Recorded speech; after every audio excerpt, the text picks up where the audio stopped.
decided, we have to follow what the majority has decided. We keep one party. Some of us said no. Since there are 9% or 10% who want a multi-party system, let us give them the chance.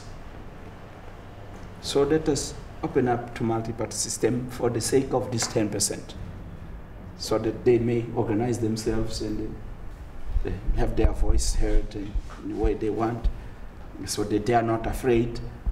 If there are people inside our movement who were afraid to voice something different, they will rally with these groups, and maybe these groups will grow up. So let it be. And then it was proved that we were right. I said time will come. But also we must take into consideration that there was a pressure in Africa for this multi-party system in those days. Well, I and a number of leaders in Africa did not like this pressure. My argument was that we should give time for things to happen by themselves. But in our country, we had taken already the option. Some of the arguments against the multi-party system there were that the country was so poor, with about 80% at that time of illiterates. The level of absolute poverty was beyond 80%. And we said, well, you put a multi-party system like this in this environment, how do you go about it?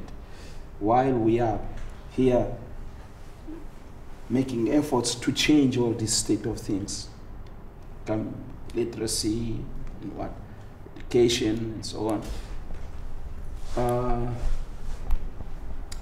Well, are we not going just to waste efforts and money? Because you will have a party requires to have a president, a secretary, a general secretary, or whatnot, and so all leaders, and each one would like to have a car, and yes, to work with, and to have offices and headquarters and typewriters, and they would not go to work because they do to farm, because they will go from place to place to mobilize the membership and so forth. This is a waste of time. So these were some of the arguments. But well, I said no, let us go along with it. And I remember that La Baule is in France. There was a meeting, Mitterrand was speaking there and so forth. During the meeting, I told him, Mr. President, I agree with you. We are going to go to multi-party system, but I want just to present to you the country which is going to a multi-party system. Maybe we have to have a Marshall Plan for countries like this, like our country, so that we can then go your way. And so I said, well, this is something to think about, because really the situation is dramatic. In my country, I swear, if we go to a multi-party system, there will be war. Yes. And indeed it happened in Cote d'Ivoire. It did happen. It was in tribal lines that war came out. So an evolution towards the multi-party democracy was, in my opinion, needed in Africa. They should have taken time to organize things to come to that. But we took because we controlled our change from one party to this multi-party, so we could control it. We brought peace to the country in 1992. After changing the constitution in 1990, because this discussion was 1999. In 1990, we changed the constitution. 1989. And in 1990, we changed the constitution. But after the change of constitution in 1990, to multi-party system, we stayed for 3 years more before the party started registering, which means that no one was eager to form a party. No one was being suppressed because they wanted to form a party. Yeah. So this is what is happening, but Renamo was a rebel movement. I think that you know about this Renamo. I will stop there. Is a movement which was created for the sake of the interests of the apartheid and the Portuguese themselves, who didn't want independence, including some of these groupings which they had created, and the Jan Smith regime. Well, this fought as I would not say backed, they were helping the Rhodesians to fight us, because the Rhodesians were the first to fight us, together with these groups which were recruited. I may tell you the story of how it happened, but it would take time. And it took 16 years of destruction, massacres. It was horrible. It was horrible. Now, but wisdom showed us that we had to negotiate. President Samora had started negotiating with the South Africans themselves, and later on, he tried to negotiate with the Renamo themselves. Ironically, under the mediation of these Boers themselves. But that failed. There were lots of interests, contradictory interests, so it failed. And the struggle, the fight went on and on. The Rhodesians became independent in 1980, or the Zimbabweans became independent in 1980, but the Rhodesians had transferred Renamo into South Africa. And so that's why it was necessary to discuss with the South Africans first, before engaging with Renamo themselves. But that failed, and so when I came in, I thought that I should pursue what my predecessor had tried to do. And so we had the first indirect negotiations, later direct negotiations, and we signed the agreement in 1992. Okay, my question is, voter turnout was, in the last election in 2004, was 36%. And that's down 51% from the first election in 1994. So my question is this: what are your expectations for voter turnout in this election this time? Yeah. And what are the long-term implications of this decline in voter turnout? Well, I think that we have taken some time to think about this turnout problem. First, we saw that it was a trend in the world that turnout is going down. And now you come to Mozambique, people have got this idea that, as I told you, many were not interested in many parties. So for them, they take for granted that their party will win anyway. Frelimo will win, so why should we go and vote? Sometimes the turnout is less because even those who support Frelimo don't go to vote because they say, if I don't go, it's not just because of me, we will win anyway, we are strong. So this year, I think the campaign for Frelimo side is concentrated in first having a bigger turnout. And I think that this is being also emulated by other parties who understood that if the people don't go to vote, then they have less chances to get seats in parliament. So the campaign is taking this into consideration. But of course, there are other reasons, you know, that people are saying, well, whether I vote or I don't vote, my life is not going to change overnight. Whoever wins, I don't care, because it will not change my life.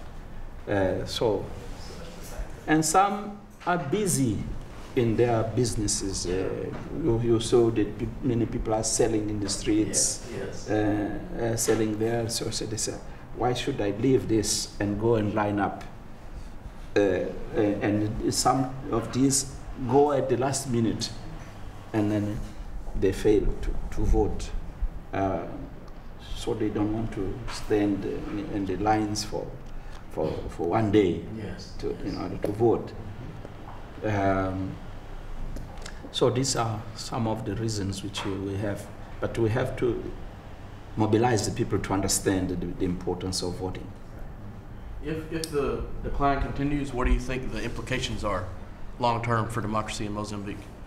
'Cause it's a symptom that all democracies suffer from, you know. So, what?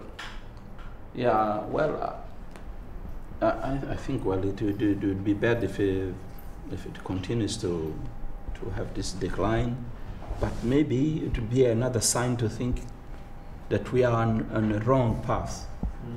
Maybe this issue of this Western democracy has to be revised and how to apply it. Maybe some maturity have to be allowed to come. But we are not in a hurry to come to that conclusion, because we think that we still can mobilize the people to understand, can educate the people to understand. But this has to be done all over the world, because what is happening elsewhere matters here, even in the United States of America. It matters here. So this education has to come. People have to discuss about this. But in our case, is how to take the message to the citizen, because he doesn't watch television, doesn't watch, they have radio, we don't speak the same languages, we have plenty of languages here, and so the communication is something difficult. We have to go to the people and talk to them physically. That's how you change the mentality. Mr. President, the students have talked a little bit about the candidates, and they all know about Declama because he's been around for a long time in Renamo. Do you have some sense of the dynamics that's going on now among the major presidential candidates in terms of the incumbent President Debusa, and then the other Declama was running? Would you think this is his last time as a candidate? Well, possibly yes, because it's being contested in his own party for a long time now. That is being contested, and that's why they said MDM came about, because he took decisions which were contested, and he issued some orders which were not complied with. In the case of Nakala dispute, when they had to go to the second term, he gave instructions that even if the courts would be in favor of the other candidate, so they should not vacate the municipality. They just the opposite. And so it seems to me that he had lost a lot of his authority within his own party. Who would like to take the next question? I just have a follow-up to something that you said earlier. You talked about the kinds of pressures that where you talked about pressures for a multi-party system. Can you talk about the nature of those pressures? Where were those pressures coming from? That was during the years, I think it was 98, 88, 89, 88, 89.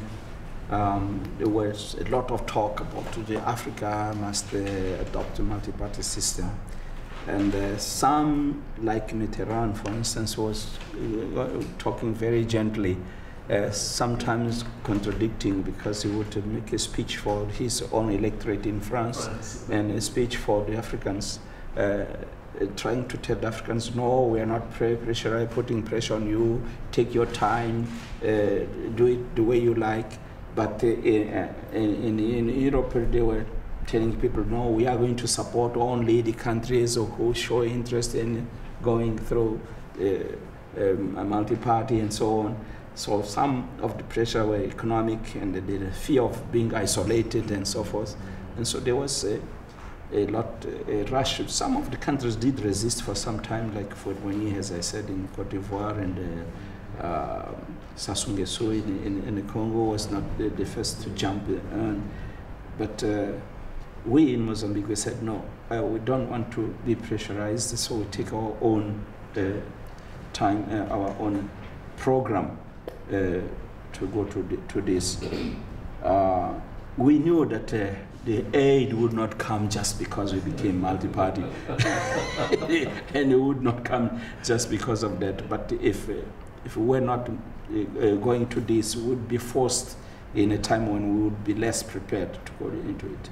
My problem is that actually I'm afraid that our language may disappear if we are not careful.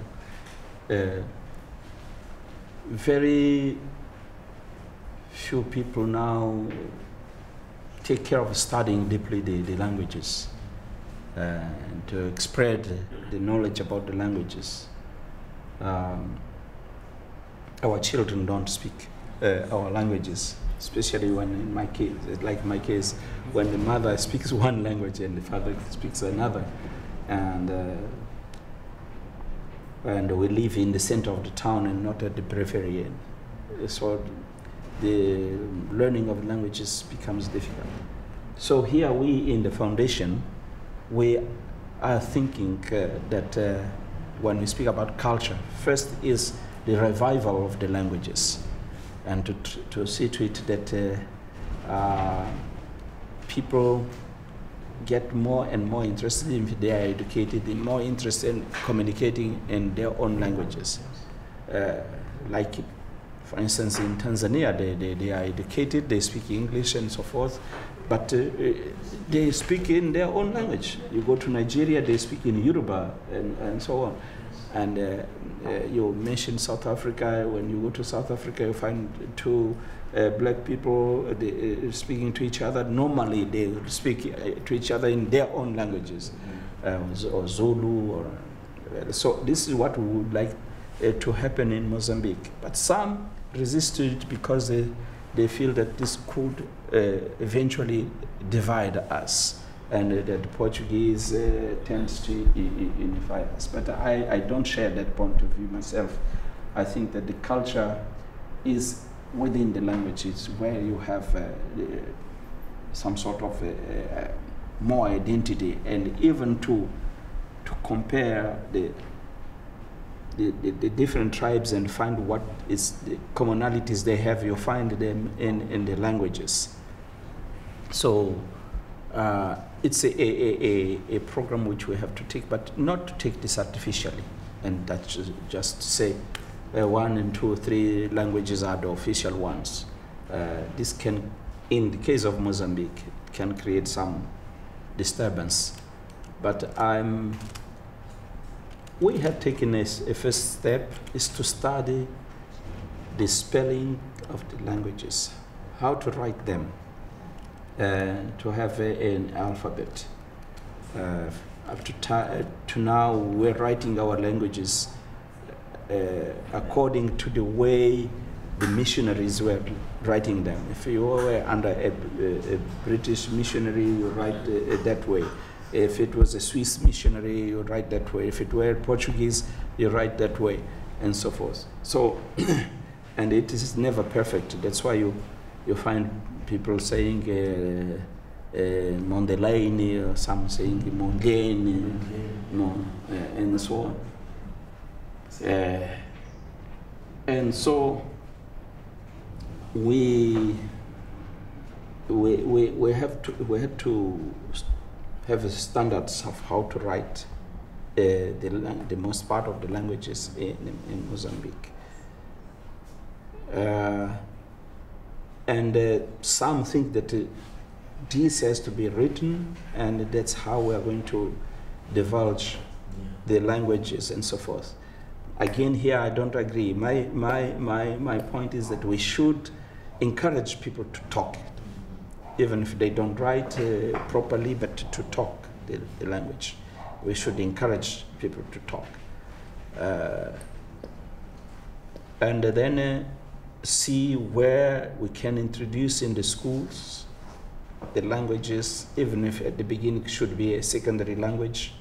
And this now has been started by introducing the bilingual education. So in some areas it has started, but it's experimental. You mentioned education. A couple of our groups here are interested in education and the importance of it.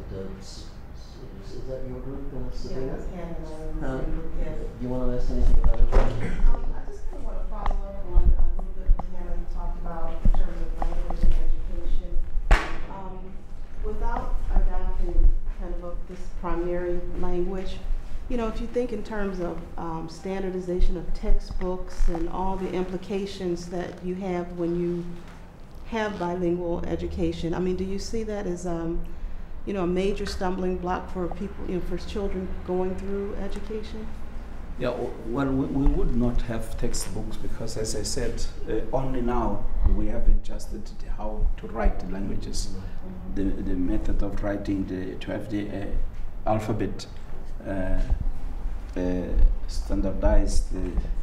We only a few years ago we finished that phase. So I think that now the government might be thinking on printing books in the different languages. There's a selection of the most predominant languages in each region. I cannot speak about a predominant language in Mozambique, in the whole of Mozambique. But in each region, yes. In the south is the Tsonga, which comprises many other languages. We can call them dialects, but according to your classification, it's what Junot calls them the linguistic groups. And Junot has classified in 32 linguistic groups. And Tsonga is a linguistic group of the south, in the Nyambane province, in Maputo and Gaza, where you have Shangana, Ronga, Sitswa, and somehow the Chopi language. And Bitonga is a bit aside, but it's a very minor group in the Nyambane city.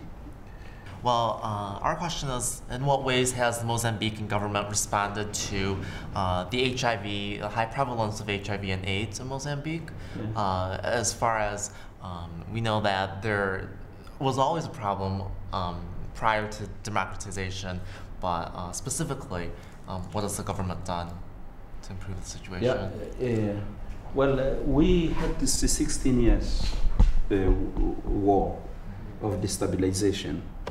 And this has dispersed the country, and we had many millions of people outside the country as refugees, and many millions in different centers of internally displaced people. This AIDS is something which we came to know very late compared to other countries. But we took a very bold program in the field of the awareness. Most difficult it still is to change the attitude of the people in their social behavior. But still, this is the best way of doing things, to bring awareness and try to get the change of ideas. But then, of course, there's a question of the use of condom, which is being condemned by the religious leaders of all religions, and it becomes a difficult thing to deal with. But we are going ahead with this prevention type of thing. There was some resistance to the curative practices because we didn't have the skilled people, and so we are afraid to start something, even for testing. If people get tests and they know that they are sick, and then you don't have the medicines to give them, and you don't have the trained personnel to do the job, it would be very bad. So we went to all these phases, of course there's secrecy around the disease. It's very complicated, and the line of the WHO, where they do not allow the doctors to tell the patient if he doesn't want that he has got this disease, it becomes very difficult. So people would tend to think that this is not a disease. This is not a disease, so they would not care. And so many stories around it of how to treat it. Some would say, well, if you have this, you have to find a virgin young girl and do love, and so you will get cured. And so things like that. So it's a difficult thing. You have to persevere. But now we have embarked on the treatment, and the treatment, in my opinion, gives the sense to people that, well, it's a real disease which can not be treated by, can prolong the life of someone. Some others take it as a treatment, as a cure. That because when one can live, it's like other disease, like what you call this, the sugar, this diabetes, when one has to take care all the life. So they say, well, this is the same kind of disease, so it's yeah. So.